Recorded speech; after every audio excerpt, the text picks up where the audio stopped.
On the fourth demonstration, we are going to see how we can copy and paste a certain data from one cell to another, and we will try to preserve the format. So we'll try to copy the value along with its own format from a certain Excel sheet. So for that, we are going to use two activities in this demonstration. We are going to use, as usual, Excel application scope so that we can provide the file path. And then we are going to use copy paste range. We are going to use copy paste range. Copy paste range is going to copy and paste a certain range of values with preserved formatting. So if there is any font color, if there is any font size, font type, all of these properties of a certain cell, it's going to be copied along with the data. It's going to be copied to the new cell along with the data. Now, what are the things which are important? Here we have actually the properties of the activity. So we need to provide the sheet name for the input and also the source range.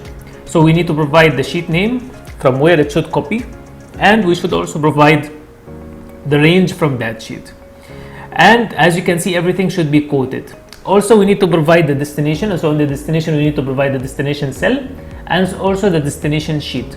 On the same property also, we need to go to options. In the options, we have copy item, and we need to have a tick here. We need to put a tick here for the cell format. So we are actually going to inform UiPath that while you are copying, please preserve the cell format.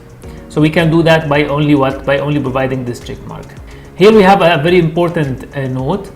We need to create a sheet destination from Excel file, as it is not going to copy to a sheet which is not existing.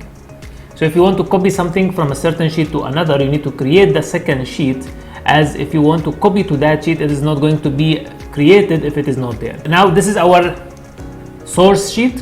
What we are going to do now, we are actually going to provide some sort of format. So I'm going to make this one bold, the header, and I'm going to change the color to light blue, and also I'm going to change the color of the below cell to yellow. So let us assume that this is the format of my data. What I will do now, I will try to copy it to sheet 2.